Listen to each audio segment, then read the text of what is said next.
안녕하세요. 5월 28일 하나님의 은혜로 또 새로운 하루를 맞이합니다. 글쎄요, 들려오는 소식들을 들어보면 참으로 안타까운 소식들이 많이 들려옵니다. 불이 화재가 나는 일들, 각종 사고, 사건이 매일 끊이지 않고 일어나는데 어떠한 소식이 우리들의 마음을, 우리들의 귀를, 우리들의 삶을 기쁘게 할까요? 기쁜 소식이 무엇일까요? 나에게 기쁨이 되어지는 그 기쁜 소식이. 글쎄요, 직장 취직을 기다리는 사람한테는 취직했다라는 소식이 정말 기쁜 소식일 겁니다. 또한 생사 확인을 할 수 없는 어떤 사고 가운데 전혀 알 수 없는 그런 상황 속에서 어떠한 살아있다라는, 생존해 있다라는 그런 소식을 듣는다면 정말 기쁘겠죠. 우리에게 매일매일 이 기쁜 소식이 들려온다면 우리들은 행복할 것입니다. 우리들의 삶에 에너지가 넘칠 겁니다. 그래서 눈 떴을 때 내가 내 귀에, 내 삶에, 내 마음에 아주 좋은 기쁜 소식이 들려오기를 귀를 쫑긋하며 사모하며 기다리며 그 아침을 맞이한다라는 것. 그런데 내 귀에 들려온 소식이 어떤 순간적인 기쁜 소식이라면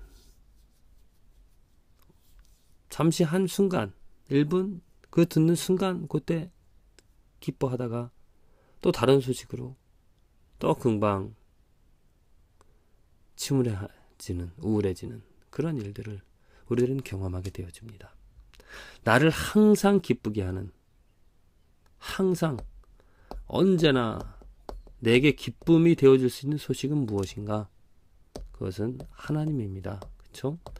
하나님이 행하신 일, 삼위일체 하나님께서 행하신 일, 그것을 들었을 때 그 소식이 정말, 이것은 변함이 없는 기쁜 소식이 되어집니다. 우리들 교회 세상에서 내가 좋아하는, 내가 응원하는 팀이, 요즘 저도 야구 미국에서 한국 선수들이 잘하는 그런 것들을 봤을 때 잘할 때는 너무 좋습니다. 그런데 사람이라는 게 그렇잖아요. 항상 잘할 수는 없죠. 권태기 아니라 뭐죠? 슬럼프에 빠져서 전혀 안타를 치지 못하거나 아니면 패배를 당한다거나 기력 없이 그렇게 두들겨 맞는 그런 모습을 볼 때는 정말 마음 아픕니다. 슬픕니다. 그런데 하나님께서 행하신, 하나님은 완전하신 분이시잖아요. 완벽한 지혜로, 완전한 능력으로 하나님께서 이루신 일, 하나님 행하신 일, 그 소식을, 그분의 이야기를 듣는다면 그것은 항상 기쁨이 되어집니다. 그래서 내가 응원하는, 내가 사모하는, 내가 바라는 그 대상이 이 세상에 있는 것이 아니라 하나님에게 둔다면, 하나님에게 기대를 한다면 분명히 하나님은 그 기대를 저버리지 않습니다. 충분히 우리들을 만족시키시고요. 날마다 우리들의 귀에, 마음에 기쁜 소식을 들려주십니다. 내가 이런 일을 이루었더라고. 하나님께서 이러한 일을 행하셨더라고. 무엇을 통하여 우리는 그 기쁜 소식을 들을 수가 있겠습니까?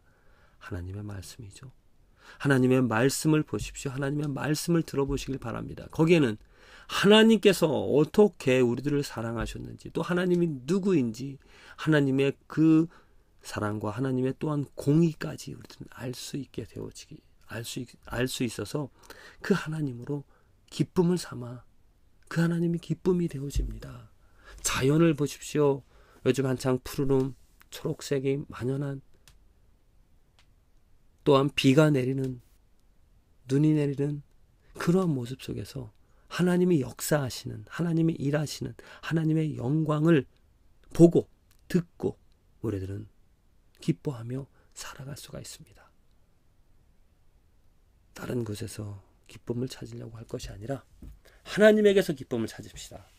하나님이 행하신 일, 하나님의 누구인지, 예수님이 누구인지, 성령님께서 행하시는 일, 성령님께서 위로해 주시는, 만져주시는 그 은혜와 사랑을 만끽하며 살아가는 그 삶이 축복인 줄로 믿습니다. 이사야서 29장, 겸손한 자가 여호와를 인하여 기쁨이 더하겠고, 그렇죠, 여호와를 인하여 기쁨이 더합니다. 사람 중 빈핍한 자가 이스라엘의 거룩하신 자를 인하여 즐거워하게 되어진다라고 말합니다. 지금 이사야 29장, 많은 사람들이, 이스라엘 사람들이 하나님을 찾지만 입술로는 존경한다 하지만 그 마음이 멀어진다라고 말하면서 지금 이스라엘 사람들을 책망합니다. 그들이 하나님 대신 다른 것을 찾고 있기 때문에, 다른 우상들을, 하나님을 진정으로 마음으로 하나님을 찾는 것이 아니라 다른 데서 기쁨을 찾고 있다는 겁니다. 그래서 하나님께서 노하셔서 그들을 심판하시고 그들에게 또한 역사하셔서 하나님의 손수, 하나님의 능력으로 하나님의 영광을 보여주어서 그들에게 기쁨이, 그들에게 즐거움이 되어지겠다라고 말씀을 하십니다. 그런데 겸손한 자, 빈핍한 자에게 하나님께서 기쁨과 즐거움이 되어진다라고 말씀하시죠. 누가 겸손한 자입니까? 누가 빈핍한 자입니까? 겸손이라는 것, 나 자신을 내려놓는다는 겁니다. 그렇죠? 내 욕심, 내 것들, 내 모든 것들 다 버리고 오직 하나님을 바랄 때 하나님이 기쁨이 되어집니다. 가난한 자, 마음이 가난한 자에게 하나님께서 즐거움이 되어집니다. 만일 내 마음이 겸손하지 못하고 부자라면은 여러 가지 많은 것들로 채워지고 또 기뻐하고 즐거워한다면 그 하나님이 영광이 되어지지 못합니다. 겸손함과 빈핍함이 있을 때, 가난함이 있을 때, 그래서 산상복음 예수님께서 말씀하셨잖아요. 마음이 가난한 자, 겸손한 자가, 청결한 자가 복이 있다라고 말씀하셨습니다. 그래서 우리들에게 필요한 것, 오늘은 무엇이냐면은 내가 겸손하고 가난한 마음을 갖는 것.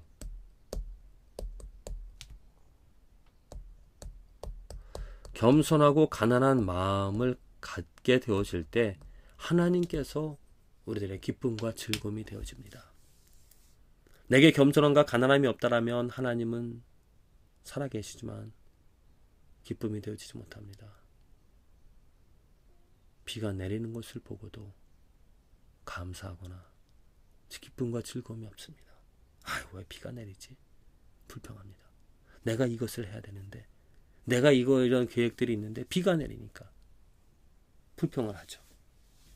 푸르른 초록색을 보고도 기쁨과 감사함을, 즐거움을 갖지 못합니다. 왜냐? 항상 있는 거니까.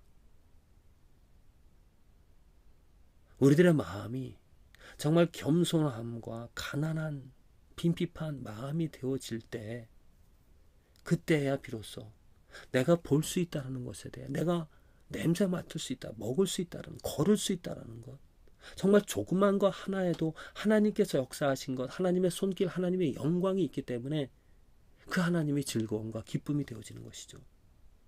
겸손함이 없다면, 가난함이 없다면 내 마음이 교만함으로 다른 어떠한 것으로 채워져서, 또한 부자라서 많은 것들을 가지고 있어서 하나님의 영광 대신 그 가지고 있는 것들 때문에 그 가지고 있는 것이 즐거움이 되어집니다. 그렇다면 그 가지고 있는 거 없어질 것이죠. 변화되어질 것입니다. 썩어질 것입니다. 그 내 즐거움과 내 기쁨은 없어진다는 겁니다. 변화되어진다는 겁니다. 오직 항상 언제나 변함없이 즐거움과 기쁨을 가지려면 우리들의 마음이 겸손해져야 됩니다. 우리들의 마음이 가난해져야 됩니다. 어떻게 우리들의 마음이 겸손하고 가난해질까요? 하나님께서 예수 그리스도를 통하여 우리들의 마음을 알게 하시고 보게 해 주셔야 할 줄로 믿습니다. 예수 안에서 내 마음은 겸손해집니다. 예수 안에서 내 마음은 가난해집니다. 그 예수님께서 이 땅에 오신 이유가 내 마음을 겸손하고 가난하게 해주시기 위하여, 나를 복 있는 자로 만들어 주시기 위하여 이 땅에 오신 것이죠. 부디 오늘 하루 예수 그리스도와 동행함으로 그 예수 그리스도로 인하여 하나님께서 주시는 축복, 내 마음이 겸손해지고 가난해지는, 그래서 오직 하나님이 우리들의 내 삶의 기쁨과 즐거움이 되어지는 축복이 있어지기를 간절히 기도를 드립니다.